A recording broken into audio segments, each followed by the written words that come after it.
বাংলা চলচ্চিত্রের ইতিহাসে সবচেয়ে বেশি হাসির খোরাক জোগানো মানুষটির নাম দিলদার। বাংলা সিনেমায় কৌতুক অভিনেতা হিসেবে অপ্রতিদ্বন্দ্বী দক্ষতার ছাপ রেখে গেছেন তিনি। 2003 সালের 13 জুলাই মারা যান জনপ্রিয় এই অভিনেতা।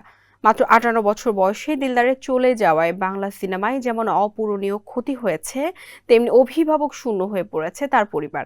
নন্দিত এই অভিনেতার পরিবারে কে কোথায় কেমন আছেন তা অনেকেরই অজানা। বিস্তারিত ডেস্ক রিপোর্টে। ভাই আনলো অন্ধরে বিয়া কইরা, বইনে আনলো মজদুরে ধইরা, বাড়িটা কি পিড়িতে রাখা? মন খারাপ নিয়ে সিনেমা দেখতে বসে হাসতে হাসতে পেটে খিল ধরে গেছে এমন মানুষের সংখ্যা নেহাত কম নয়। আবার সিনেমার নায়ক বসে আছেন, তাকে ঘিরে ধরেছেন ভক্তরা। এমন সময় সেখানে এসে দাঁড়ালেন দিলদার। সঙ্গে সঙ্গে নায়কের সামনে থাকা ভক্তরা জড়ো হলেন দিলদারের সামনে। এমন ঘটনা ঘটেছে বেশ কয়েকবার। আমি কিন্তু দেখে ভালোছি, তোর ধরে কইয়া দেবো, আরে স্টেপ দিও না। এবার ব্যাংকও আপনার হাতের মুঠোয়। Balance transfer, mobile recharge, bill pay থেকে শুরু করে যা চান সব হবে এক মুহূর্তে। NRBC planet. 2003 সালের 13 জুলাই তিনি শেষ নিঃশ্বাস ত্যাগ করেন। মৃত্যুর পর এই অভিনেতাকে আজও মনে করেন বাংলা সিনেমার দর্শক। মাত্র 58 বছর বয়সে দিলদারের চলে যাওয়ায় বাংলা সিনেমার যেমন অপূরণীয় ক্ষতি হয়েছে, তেমনি অভিভাবক শূন্য হয়ে পড়েছে তার পরিবারও। নন্দিত এই অভিনেতার পরিবারের কে কোথায় আছেন বা কেমন আছেন তা অনেকেরই অজানা। ও ভালো হইছে, যেমন খাইছি এমন দোয়াও করছি। যাইছি ভাই।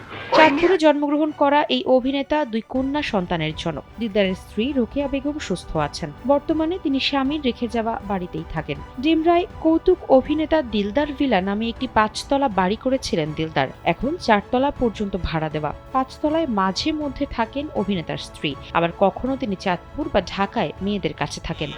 তুমি পাদা দাঁত পাদা, এখন আবার কিছু করবার পারবা না। দিলদারের বড় মেয়ের নাম মাসুমা আক্তার রুমা। তিনি পেশায় দন্ত চিকিৎসক। পরিবার নিয়ে গুলশানের নিকেতনে থাকেন তিনি। ছোট মেয়ের নাম জিনিয়া আফরোজ সোমা। বর্তমানে তিনি বসুন্ধরা এলাকায় থাকেন। তার স্বামী 5 বছর আগে ক্যান্সারে মারা গেছেন বলেও জানা গেছে। আল্লাহ যখন ভালো করবো, তোর বেশি করে দেই, বেশি দোয়া করিস, আমি বেশি ভালো না। 1972 সালে কেন এমন হয় সিনেমার মাধ্যমে বড় পর্দায় অভিষেক হয় দিলদারের।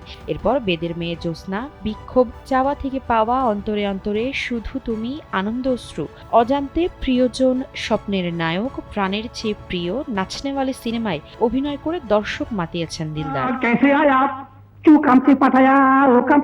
দিলদারের তুমুল জনপ্রিয়তা দেখে পরিচালক নায়ক হিসেবে তাকে পর্দায় হাজির করেন। আব্দুল্লাহ নামে সেই সিনেমাটিও দর্শক মহলে ব্যাপক সাড়া ফেলেছিল।